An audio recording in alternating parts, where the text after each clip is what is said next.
You got to become a risk taker. Write that down. Viscott said if you're not willing to risk, you can't grow. And if you can't grow, you can't become your best. And if you can't become your best, you can't be happy. And if you can't be happy, then what else is there? You know what? I saw Dr. Norman Vincent Peale 23 years ago. But for 13 years, I wouldn't take the chance. For 13 years, I was living in my comfort zone. For 13 years, I kept saying, Les Brown, you can't do that. Les Brown, you can't have that kind of audience. Les Brown, you don't have the oratorical skills. You don't have the knowledge. You don't have the money. I kept saying, I can't do that. There's an old African proverb that says, if there's no enemy within, the enemy outside can do us no harm. Bishop talks about the enemy in me. If there's no enemy within, how many of you know that you've been your own worst enemy? Raise your hands. So you've got to be willing to get outside your comfort zone. And no one could have told me that the willingness to get outside of my comfort zone, the willingness to fail, the willingness to try, to experiment, the willingness to take some chances, the willingness to do something I'd never done, that in the last 12 years, for 13 years I didn't do it. I convinced myself I couldn't do it. Then the last 12 years I've earned in excess of $14 million. Let me tell you something, $14 million, a good garden and a healthy hog, and you can make it through the winter in Birmingham, Alabama. Do you hear me? No one could have told me I have 2 books, Live Your Dreams, and it's not over until you win. No one could have told me, born in an abandoned building on a floor, labeled educable mentally retarded, no college training. No one could have told me I would have produced 5 specials for public television. That I'd had 3 years ago the highest rated, fastest canceled talk show in the history of television. Because I wouldn't do those conflict and controversy shows. No one could have told me. I had no idea that I could do what I'm doing right now. And let me tell you what I know about you, and I don't know you. You got greatness within you. One of Dr. King's mentors, Dr. Howard Thurman, said something one night. I was reading and I couldn't sleep. He said the ideal situation for a man or woman to die is to have family members standing around their bed, praying with them as they cross over. He said, but imagine, if you will, being on your deathbed, and standing around you are the ideas, the dreams that have been given to you by life, the talents, the gifts that you've never nurtured, that you never developed, the skills that you never did anything with, standing around your bed looking at you with large angry eyes, saying, we came to you, only you could have given us life, and now we must die with you forever.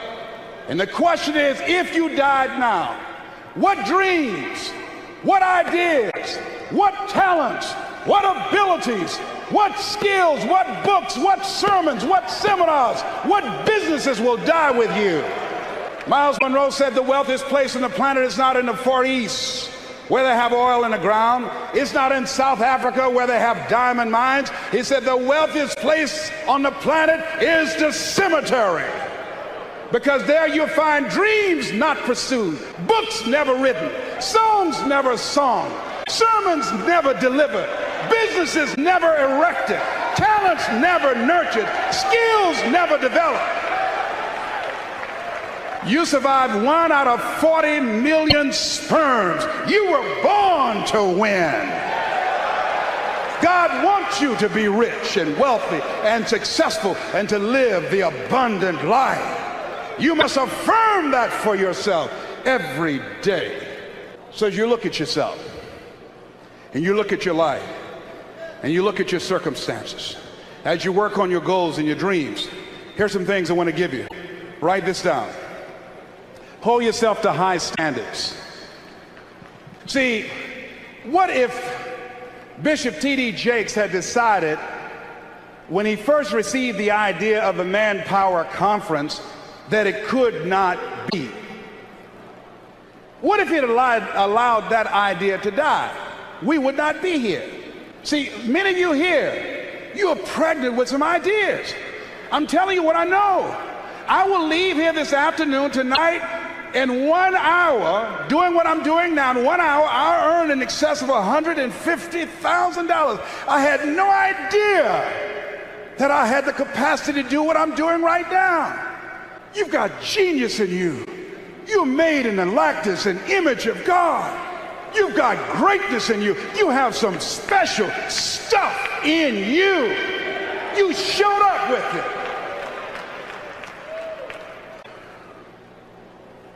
So as you look at your life and you decide to become a risk taker, make it okay to fail, to experiment, trial and error. Repeat after me, please. No test, no testimony. Yeah, you're going to face some hard times. What's the first thing they say when you get on an airplane before they take off? Fasten your seatbelt. Why? Because you will experience some turbulence before you reach a comfortable altitude.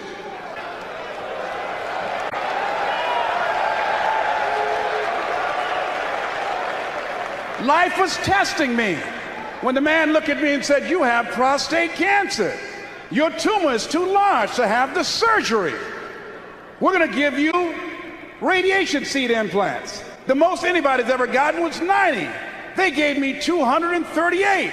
I went back 3 weeks ago. They checked my PSA level, which indicates the presence of cancer in your prostate area. 1 to 4 is normal. Beyond that is that you have cancer and it's spreading. When I first went a year ago, it was 6.1. When I went 3 weeks ago at Howard University Hospital, they gave me an MRI, it was 10.5. The guy said, "I'm sorry to tell you this." I said, "What do you mean?" "You're in the same situation that you were in when you came here." Here's something I heard. At Christ Universal Temple Church, at a restaurant, Bishop T.D. Jakes was praying for a lady in a wheelchair. And it's odd how things come to you. When he finished praying for the lady, I'm sure there were some questions were asked that weren't verbal, that if the prayer worked, why didn't she get up and walk? And what he said as he was walking away, healing takes first, he said healing takes place first in the spirit.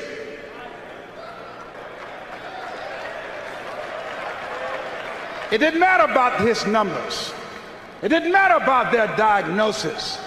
Judge not according to appearances. You must have the faith to call forth those things that be not as though they were. Now, do you really believe? See, it's one thing to believe when you got money in your pocket. It's one thing to believe when your marriage is working out and you got your health and your children acting like they got good sense. Oh, it's good to say, "Oh, the Lord is blessing me." It's easy to believe then. Oh, but when you get that diagnosis, say, "You ain't gonna be here long." When you lose your job, when someone you thought you'd be with for the rest of your life say, "No, we can't do this no more," that's when you have to stand. That's when you have to begin to live this faith. And that's not on you. That's when you got to call on something higher than you. Let that mind be in you. You got to be out of your mind to believe in spite of these numbers you can still make it. In spite of the pain you're feeling, you can still come back again. You got to be out of your mind. That's right. I'm in that Christ mind. I believe it. And not when things are just favorable, not fair weather faith. And you've got to believe that. When you're going out here with your ideas, with your products, with your services, and part of being successful is you got to hold yourself to high standards. I use Bishop Jakes as a model. His people take care of you. He's thorough. Hold yourself to high standards, whatever you do. There's no saying, do not go where the path may lead, but go where there's no path and leave a trail. Treat people with respect. Treat them the way that you want to be treated. Tony, who's with me, who's been assigned to me, courteous, respectful, called several times. Is there anything I can do for you? Can I help you out? That's first class service. If you decide to provide first-class service. John H. Johnson, a book called Making Against the Odds, he said, there's no defense against an excellence that meets a pressing public need. When I decided to become involved in the motivational industry, I didn't have the money of a Dr. Norman Vincent Peale, of Zig Ziglar, of Tony Robbins, and all the other giants out there. I had the gift of gab. So what I did was I trained myself, I disciplined myself to read 3 to 4 books a week. First I started out a month. Now I've increased it with a reading system that I have. Mr. Washington said, Mr. Brown, yes sir. Do you want to make it? Yes sir. First you've got to develop your mind, young man, because you don't get in life what you want, you get in life what you are. Next, you've got to develop your communication skills. Once you open your mouth, you tell the world who you are. They said about Jesus, who obviously was an effective communicator, never spec a man. The reason that you're here is because no one can milk scripture and deliver a sermon that can transform your life and have you jumping up and down like you crazy, like T.D. Jakes. I'm home one day looking at this video my daughter gave me called He Called Me Son. Let me tell you something. By the end of that video, and I've never seen my father, when that video got to the end, I was going to the television and said, Daddy! Daddy, come back, Daddy! I pushed reverse and backed it up and said, Daddy! Let me tell you something. He just broke me down in my bedroom. All by myself. I'm looking around to see if anybody see me. That man crafted that message, you hear me? I'm crying like I'm at a funeral. I want my daddy. See, that's a gift. You hear me? That's a gift. People use this word anointed. Only place I've ever seen it applicable is in his case. That's the only thing. I mean to tell you, I think I'm a good speaker, but this is a bad boy we got up in here. Words cannot encompass the symbolism of what we have the chance to see up in here. And yet, he's down to earth. I mean down to earth, wear all these little funny outfits he has. I mean, it knocks me out.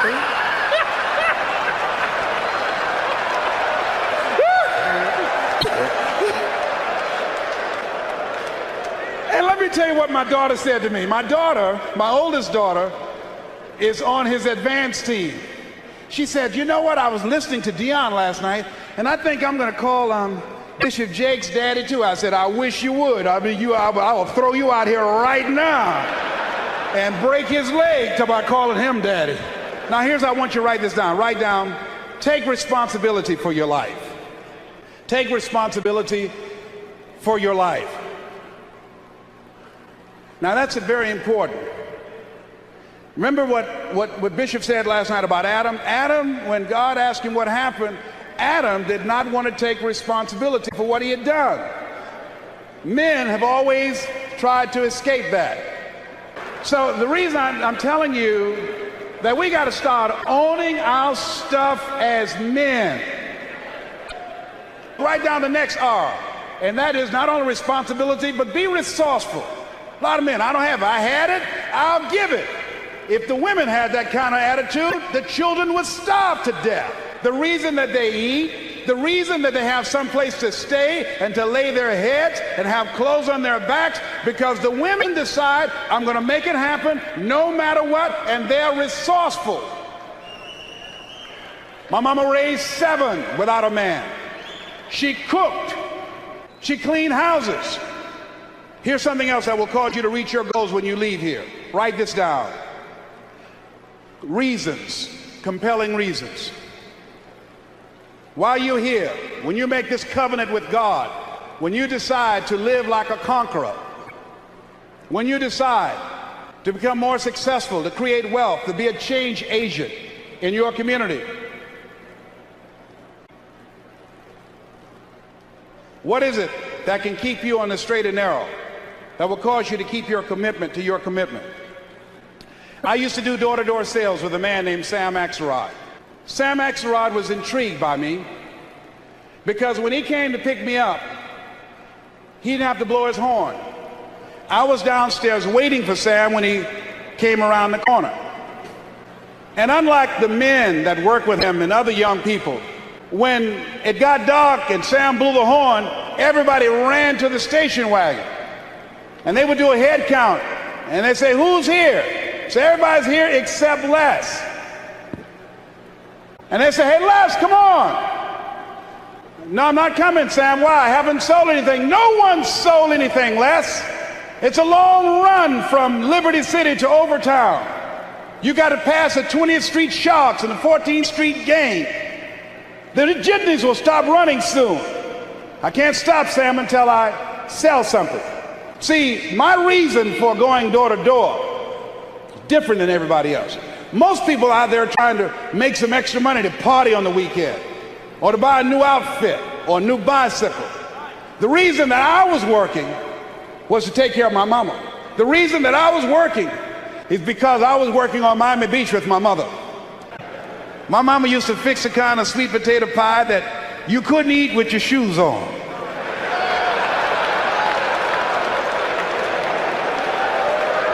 You had to take your shoes off so you can wiggle your toes. And when we would go door to door, sometimes as late as 10 o'clock at night, I would knock on the door. Who's there? Would you like to buy a nice working television set? No money down? Boy, are you crazy? Yes, I am crazy. I'm crazy about my mama, and I'm going to take care of her. And I'm going to sell a television set tonight, and it might as well be you.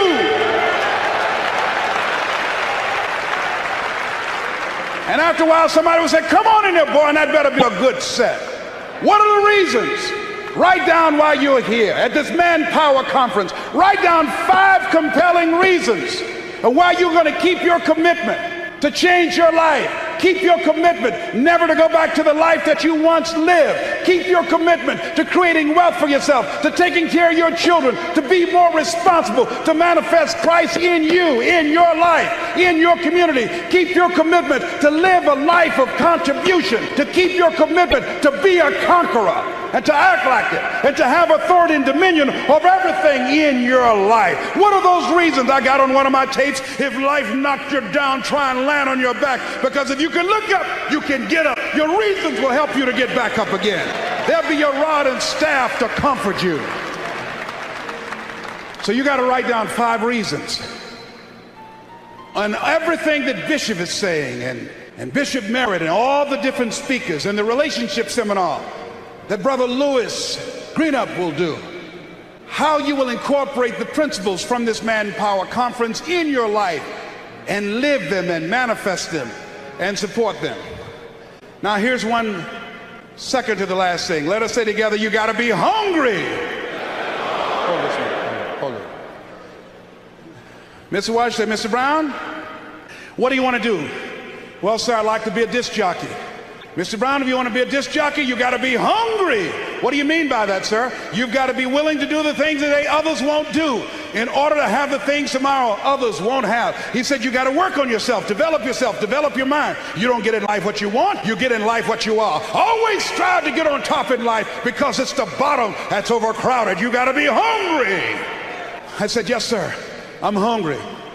I want to be a disc jockey, sir. He said, is that right? I said, yes, sir. He said, start listening to Paul Harvey. Start listening to people who are effective communicators. Be conscious of what you're saying and how you're saying it, because how you express yourself, once you open your mouth, you tell the world who you are. See yourself as a radio disc jockey. Start working to get sponsorship. Start creating the radio format that you want. Start developing your personality. I said, wait a minute, sir. I said, I want to be a disc jockey. I don't have a job yet. And then he quoted Whitney Young. He said, it's better to be prepared for an opportunity and not have one than to have an opportunity and not be prepared. You got to be hungry.